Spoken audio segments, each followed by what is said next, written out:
Are you getting caught up in the latest health trends and feeling overwhelmed as to what diet is best? We get it, and that's why, as leaders of wellness in our community, Joanne's Place Health Foods has created the Wellness on Purpose podcast. On this podcast, you can expect community and brand experts to share impactful, educational, and realistic information to help you progress on your journey to live wellness on purpose now and for future generations. My name is Marissa Laughlin. I'm a holistic nutritionist in partnership with Joanne's Place and your host for this podcast. Welcome back, everyone. And if you're joining us for the first time, welcome to the Wellness on Purpose podcast. Today, we are going to be talking about one of the top rising trends we are seeing in the wellness industry and a topic that means so much to me personally: pet health and prevention. I've asked Ken Cowan, who is a part of the BiologicVET Advantage team from Flora, to share his experience and professional recommendations for pet health and prevention. So join me in welcoming Ken Cowan onto the podcast. Hello, Ken. Welcome to the podcast. How are you doing today? I'm doing well. Thank you for joining us today to talk on the podcast about pet health. Now, before we jump into that, can you introduce yourself to our listeners? Tell them a little bit about what you do, who you are, and also about Flora BiologicVET Advantage product line. Well, yes, I've been involved in the health food industry for well over 40 years now, and I'm learning about food and supplements that improves one's life at that time, and always asking the tough questions and searching for the answers, and about fatty acids. That was a real big one back then. Probiotics, all kinds of other supplements that have popped up over the years. And then I started selling Flora products in our health food store in around 1981, and then started working for Flora in 1999. So it was a bit of a whirlwind over those years, and it was a key influencer to the introduction of Flora probiotics and enzymes in the early 2000s. And then I was also looking after the Udo's pet essential line of products, because Flora had a pet line then. And then in 2008, I was asked to help with the BiologicVET line of supplements. And today, that's pretty much all I'm doing is pet health. I go to pet shows and talk about pets, and people ask me questions. And I mean, it's certainly evolved over the last 30 years when it comes to pets. But yeah. Amazing. So I've asked you to join us today to talk about pet health, but I would love to know a little bit more about your experience working in the pet supplement industry. I know for myself, I always grew up with pets, but I don't ever remember supplementing when I was younger. But now I have to say I'm a pet owner. I'm also a millennial with no children. So my pet's health is at the top of my priority list. So I'd love to know what you think has changed over the years in this industry. Well, a lot certainly has changed. Yeah, I mean, my involvement with the supplements really did start 30 years ago, even though you're right, even 30 years ago, I wasn't thinking much about it either. And I had pets all my life and seen all kinds of health issues with dogs and cats over the years. But we did start selling them 30 years ago, the supplement line in our store. And that seems to be when most supplements sort of started to pop up. And there weren't many around for dogs and cats at the time. Not like it is today. It really does seem quite mainstream. So like supplements for humans, we're developing, so are the ones for pets, and it was the humanization, this idea that you just said it, our pets are like our children. So we're pet guardians now, we're pet parents. And so the pet parents, especially the ones that were using supplements for themselves back then, 30 years ago, 20 years ago, and up to today, those are the ones that were probably thinking more about it, maybe being more proactive. Like if my joints hurt, maybe if my dog's joints hurt, I should give them the same thing. Would it work? Does it work? And that's kind of how it happened. And then in the 90s, the raw food pet industry started up, and it was actually by a veterinarian who started that. It created a major shift from bagged food to the fresh meals to what we are today. So yeah, it's really evolved for sure. Now, when it comes to supplementation for pets, do you think it's because there's been a rise in health conditions in our pets, or do you think that a lot of people are just more in that preventative mindset, or as you said, they had supplemented with something for themselves for an issue and now question that in their pets?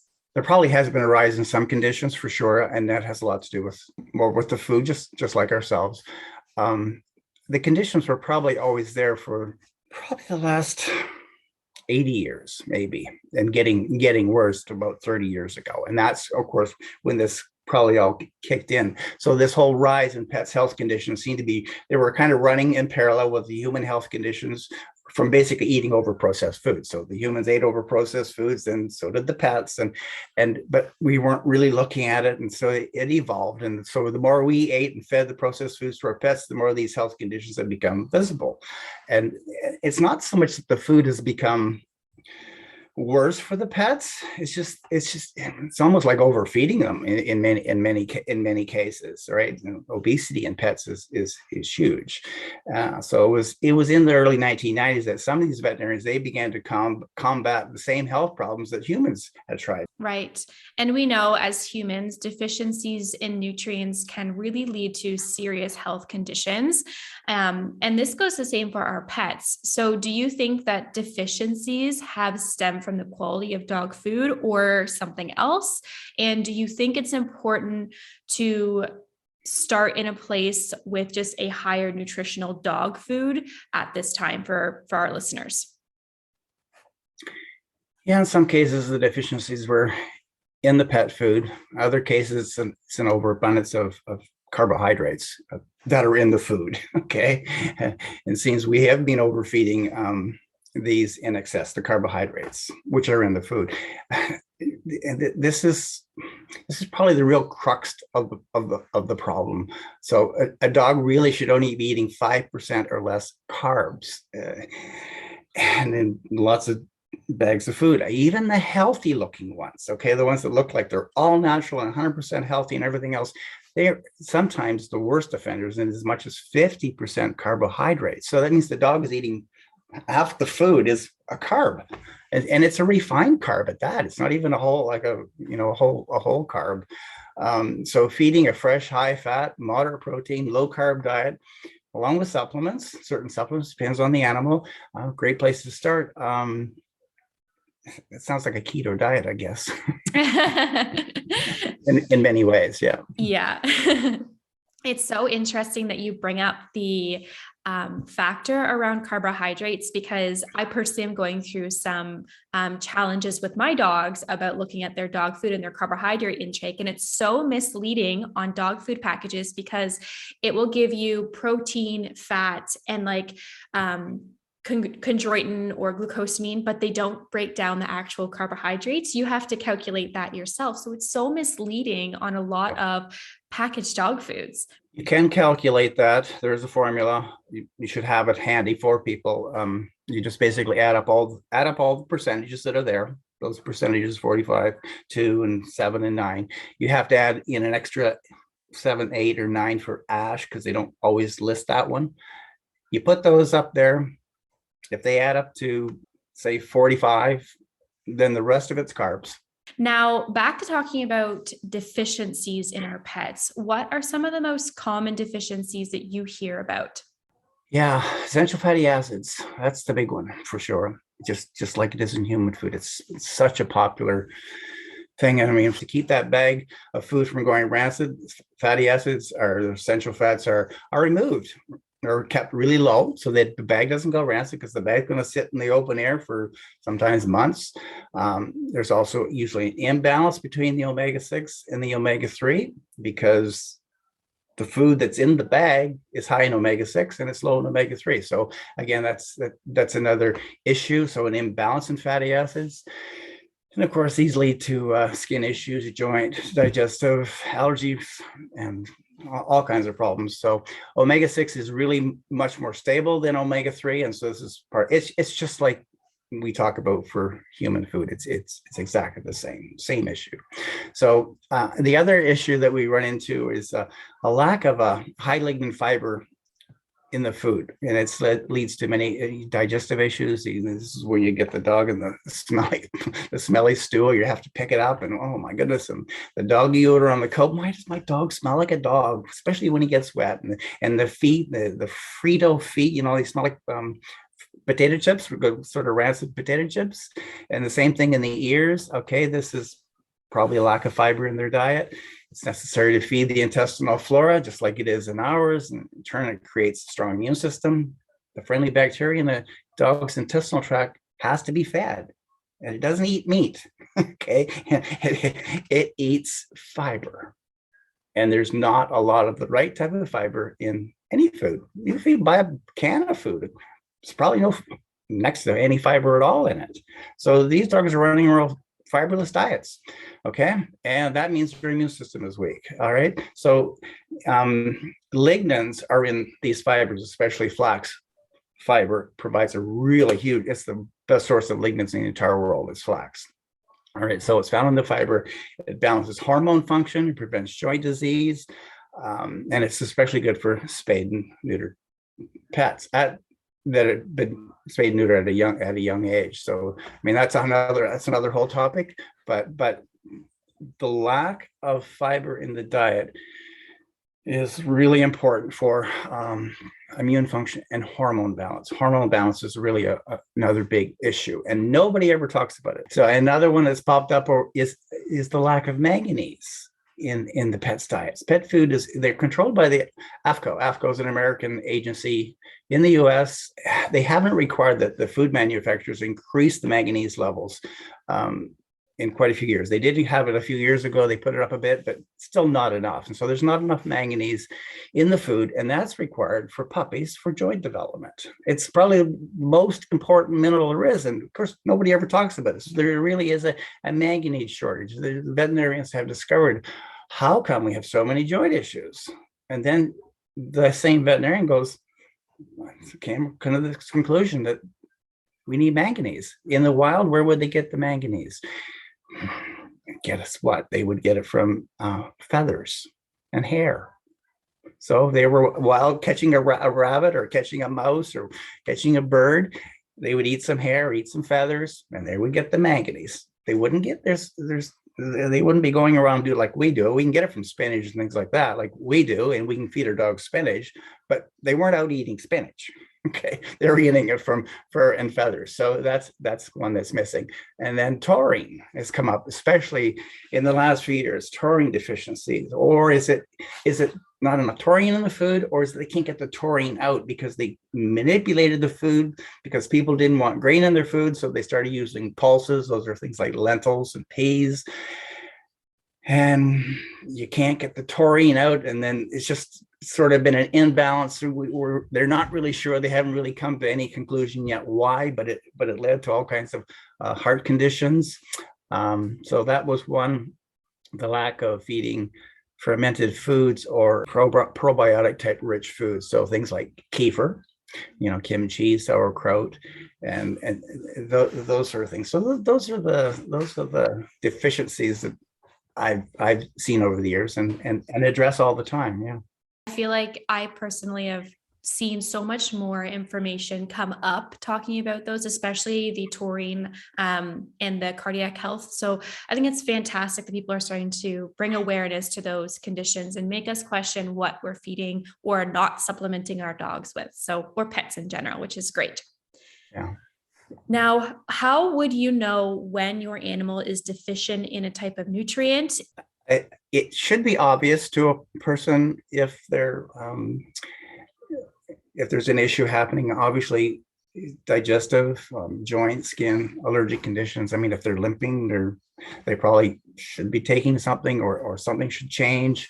They're scratching, they're chewing, they're licking, is what they would notice. And so a change to diet is really key. Diet is key. You don't have to always change the diet. You can simply add in supplements and they will make differences, but always changing the diet does make a lot of sense to start with. So again, high fat, moderate protein, low carb, keto, fresh food, a fresh food diet, or just adding fresh foods into their existing food, high lignin fiber vitamin supplement and a fatty acid supplement. Those two supplements alone will make all the difference in the world, even adding it to whatever the dog or cat is eating right now. Just that, a few fresh foods in there. you can see changes like literally in 5 meals, like 2 meals a day, 2.5 days. A stool will have changed, and all of a sudden, eyes are brighter. They might not be, watering as much. The smell of the body is better. The stool is certainly a lot better. So I mean, that's just 5 meals. It's crazy how fast it can happen. But that's partly to do with the metabolism of a dog or a cat. They don't live as long as us, so everything's moving much faster, and everything moves through their body at a much faster speed than ours. So that's why we see changes in them really quick. It's nice to see that you're doing something and it's having a effect very quickly on your pet. So my next question is, I want to break down each product from the BiologicVET line and talk about why our listeners might want to incorporate that into their pet's regime to help support their health concerns, or even just in a preventative manner. Start with the BioSkin and Coat. I mean, it's allergies, skin conditions, hot spots, the scratching, licking, the chewing, all those things. Just taking a scoop of that and putting it into the food, stirring it around, blending it into whatever they're eating, just coating it on. It will stick nicely.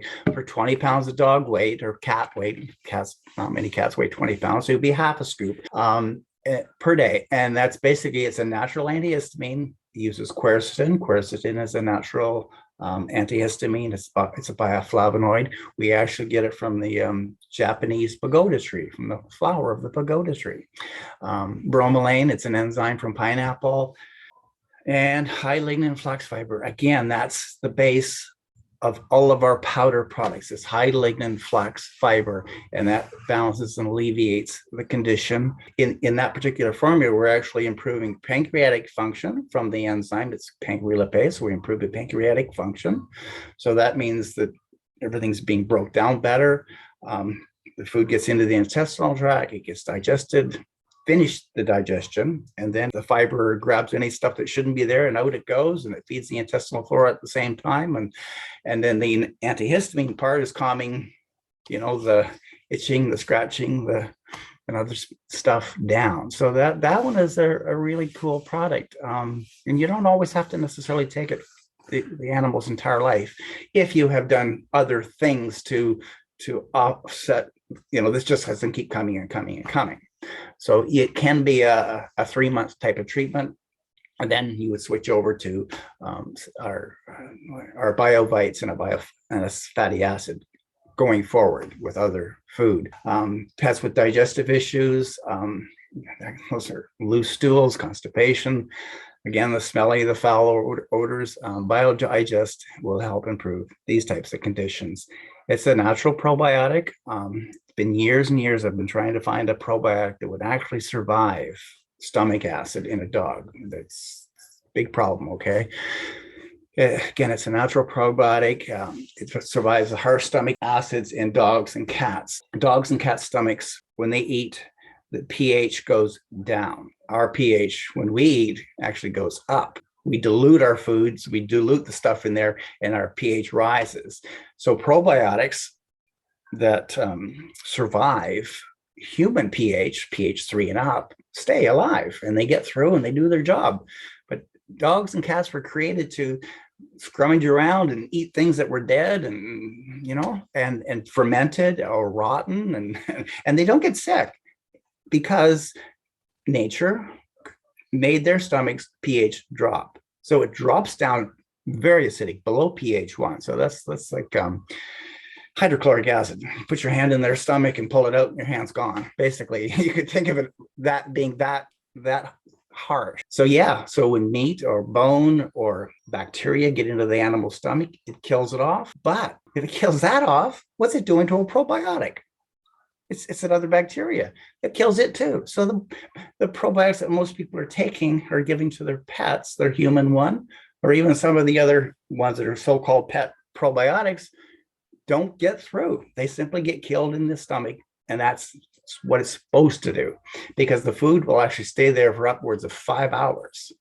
5 hours churning away. That's just not good. So anyways, we use a strain that's found on switchgrass, and it lives naturally in the environment and tolerates high heat. strong stomach acid. And if you see your dogs walking down the street and they like that one tall grass, that's at the side of the road, let them eat it, because that's switchgrass, and that's what's on that. That's a Pediococcus acetylactice strain of bacteria, and that survives. It'll get through. It doesn't reimplant. It's a transient flora. It's there to improve what's going on inside, improve the environment for the existing bacteria that the dog and cat already have. And then when the environment's better, it repopulates. So that's how this is working. So let your dogs and cats eat the grass. It's good for them. Bring it. They're not eating it because they want the grass. They're eating because it makes them feel better when they get that bacteria in their intestinal tract. And that's actually what we're using, is that sort of thing. Pets that are generally healthy, or they seem fine, but you just like to keep them healthy and keep them living longer and that sort of thing, or just showing little symptoms like the doggy odor, which is pretty common, or they've been spayed or neutered. You want to just give them BioVites. BioVites is the ideal supplement for that. That's the one that we've added. Per 20 pounds of body weight, we've added 3 milligrams of manganese, a nice healthy dose of manganese in a form that's easily absorbed by them, and also extra taurine, just in case they're on a food that's high in pulses and maybe it's causing problems. We don't know. Again, I'm not blaming the pulse type food. It's not the issue, but just to be sure, we've added taurine. And then, of course, a fatty acid just to complete that meal. So that's the general foundation products that we do: a vitamin supplement and a fatty acid. And Flora is quite famous for producing fatty acids. So we actually use in the BiologicVET biofats, we use the Flora flax oil. And we're adding the fish oil that we use in it. We use a really clean, sustainable source. Comes from the 200-mile radius of Iceland. Only Icelanders can fish for this fish. Nobody else is allowed to fish for it, but Icelanders. And so it's their fish that swims through their waters that they catch and they process. And so it's in a form that it's a fresh, non-rancid form of fish oil. It's called a triglyceride form. It's sort of in its natural state. That's what we use. So it's nice and clean. There's no contaminants. And so that's why that's a good product to use along with the vitamin supplement. Or the dogs are starting to slow down, showing signs of stiffness, can't get up and that sort of thing. Our glucosamine supplement, again with more manganese, is our bio joint, and it's really good for that. Again, we're not just giving you a glucosamine, chondroitin, MSM type of supplement. This one is actually in the same high lignin fiber base. This is the one that feeds the intestinal flora, balances hormone function. The lignins in the fiber go in through the intestinal tract. The bacteria convert to plant estrogens, progesterone, get converted into mammalian estrogen. And that balances this all out. And so it's kind of like taking a natural hormone replacement, but for dogs and cats in the formula. So the joint formula is almost like a hormone replacement with the joint stuff in it. So it's all works together synergistically. And that's why it's kind of a unique joint formula on its own. Amazing. So for our listeners, on our Joanne's Place website, we're going to have a blog post about this particular episode, and I will just give information about each product and why somebody might supplement for that. So just in case you're listening and taking notes, I'll also have that on our Joanne's Place website for you as well. And just some feedback in my own personal experience. So my dogs, I have 2 golden retrievers, and they both take the Bio Skin and Coat as well as the Bio Jest. And we have seen amazing results in reducing skin allergies. So we went through a whole allergy. We thought it was salmon. Well, actually, we think it is still salmon, but different types of oils and things. And we just saw a really great combination with these 2 products that really helps with their skin and the smell of their skin, the paws, things like that. So I can attest to how amazing these products are because my dogs are doing really well on them. That's great. Yeah. Okay, one more question for you. In terms of pet supplementation being sold in Canada, are there some regulations that a company would have to go through in order for it to be a supplement that can be sold for pets? This has been going on for quite a few years. Back in 2019, Health Canada introduced legislation for human supplements. So just to be sure that whatever was in a bottle for a human, Health Canada had looked at it, and you had worked with Health Canada on a formula so that it's safe and everything in there is legitimate. It's not something that shouldn't be in there. So it's all registered, and you end up with a Health Canada number, a natural health product number on a human supplement. Well, they've done the same thing with pets. So it was introduced officially. We have been following it for the last 10 years, but it was introduced officially just over 5 years ago. And so now all pet supplements sold in Canada, made anywhere in the world, but sold in Canada, must register their supplements with Health Canada, just like a human supplement, go through the same protocols, be manufactured in the same kind of facility. So you have to have exactly the same equipment and procedures and adverse events reporting system in place, all of this stuff, just like a human supplement. So what it means is when you're buying a pet supplement and you see the Health Canada, it's called a VHP number, veterinary health product number, on the label, then you know that it's gone through the same rigorous protocol as a human supplement. So you can trust it, Yes. So can I just have another quick question for you? I'm wondering if you have any other advice for our listeners that could help support their pets' health. Yeah. So again, even if you don't change the diet, and I've talked a lot about that, simply adding any of the BiologicVET supplements, your pet, you'll feel the difference, and you will actually see the difference in their health. Adding a few fresh foods, like spinach.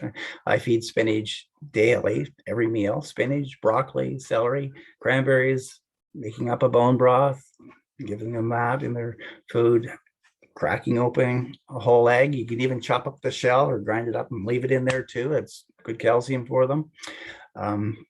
And put that in their existing diet. Along with supplements, you'll see a huge change in their pet's life. So I can't say how much difference you'll see just adding some fresh food to their diet if you don't completely change the diet. And if you can't do that, you can always just add a supplement here or there. That works too. Yeah. All right. If you guys are still tuned into this episode and interested in supporting or preventing health concerns of your furry friends, please pop into the Joanne's Place Lansdowne location to learn more, and also visit our website to learn more about each of those products as well. Ken, thank you so much for joining us on the podcast today and sharing your wealth of knowledge. I really appreciate it. Oh, you're welcome. Thank you very much. If you guys are still here, thank you so much for checking out today's episode. You know what to do now. Be sure to subscribe to our channels so you're notified as soon as a new episode is released. And also find us on social media and share that you are listening to the Wellness on Purpose podcast.